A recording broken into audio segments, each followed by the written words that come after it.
Olá, parceiros da Bíblia.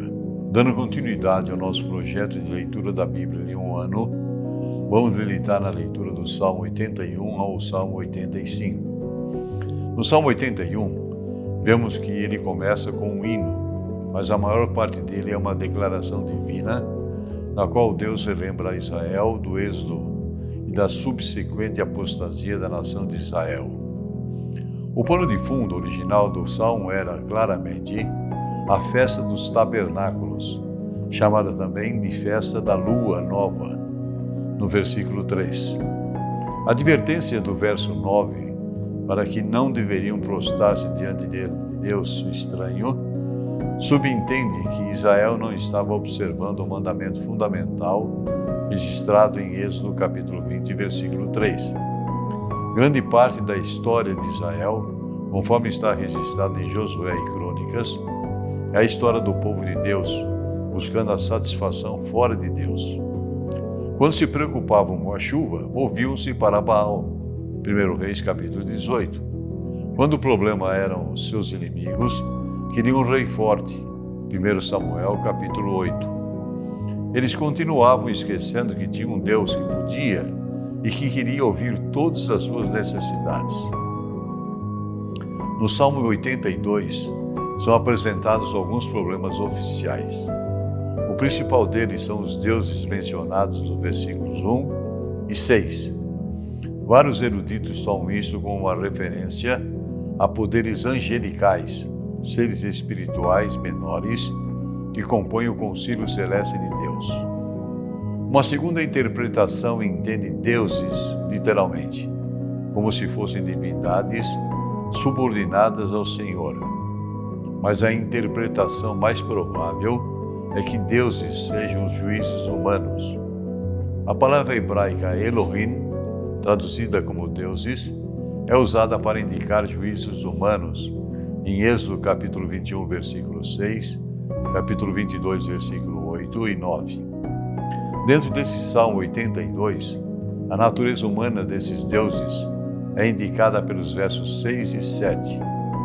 Uma paráfrase aproximada seria: na qualidade de juízes, as pessoas poderão se chamar senhores, mas são tão mortais como qualquer outra pessoa. No que se refere ao Salmo 83, é uma oração modelo para a guerra espiritual do crente. Em vez de invocarmos o Senhor para que destrua os nossos inimigos de carne e sangue, nós o invocamos para conquistar as forças espirituais do mal. No verso 5, o salmista diz que as nações inimigas tramam contra Israel e elas são identificadas nos versos 6 a 8. Tem sido feito tentativas para identificar a situação histórica por detrás desse salmo, mas desconhece-se qualquer período de tempo no qual todos esses inimigos estiveram ativamente hostis contra Israel ao mesmo tempo. A ocasião mais semelhante é a guerra de Josafá, registrada em 2 Crônicas, capítulo 20. Mas aí não há qualquer menção à Assíria. Encerrando esse salmo do julgamento de Deus contra as nações inimigas, o versículo 18 afirma que o Senhor é Altíssimo. As palavras hebraicas usadas aqui são semelhantes ao título mais comum do deus cananeu Baal. O povo solicitava a Deus que julgasse as nações a fim de que vissem que o Senhor, e não Baal, é o único Deus.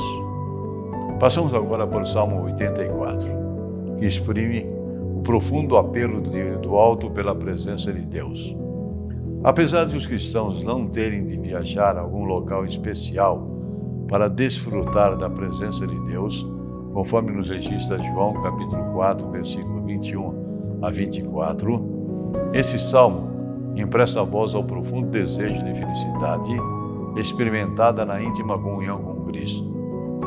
Embora esteja em foco o templo que Deus havia escolhido para morar, o salmista lembra o versículo 2 que o verdadeiro objeto da devoção dele não era o templo propriamente dito, mas o Deus que ali se revelaria. Israel era com frequência tentado a esquecer-se de Deus e depender-se dos apetrechos externos da religião, conforme Jeremias capítulo 7. Nota o leitor a inveja humorada expressa pelo salmista. Ele tinha ciúmes dos pássaros que podiam construir os seus ninhos perto do altar. Dessa maneira, ele expressou seus mais profundos anelos, querendo estar tão perto quanto possível de Deus. Porém, conforme o versículo 5, o privilégio de poder estar na presença do Senhor no templo não era restrito ao salmista. Pessoas que viviam fora de Jerusalém, em peregrinações, faziam viagens especiais ao templo para desfrutar da presença de Deus na adoração. Os cânticos das homagens eram usados, provavelmente, durante essas jornadas. Encerrando a leitura de hoje, temos o Salmo 85, onde pede-se o perdão de Deus. Há várias ocasiões na história bíblica que ilustram esse salmo. Talvez a mais apropriada, embora o salmo possivelmente já existisse há muito tempo, fosse o retorno de Judá do cativeiro babilônico do século IV a.C. O infortúnio do povo de Israel derivava-se do seu pecado da presença de Deus. O perdão dos pecados significa que a ira de Deus tenha sido aplacada. O arrependimento necessário é, igualmente, um dom da graça de Deus. A partir do versículo 8, a comunidade que vinha falando com a unidade até esse ponto passa a dar um passo à frente, como um indivíduo. Quem quer que ele tenha sido, sacerdote ou profeta, ele falava em nome de Deus. Ele falava em paz. A palavra hebraica, aqui traduzida por paz, shalom, indica saúde e integridade. E tal como misericórdia, é um termo intimamente associado à aliança. Deus promete a restauração de um relacionamento íntimo com o seu povo.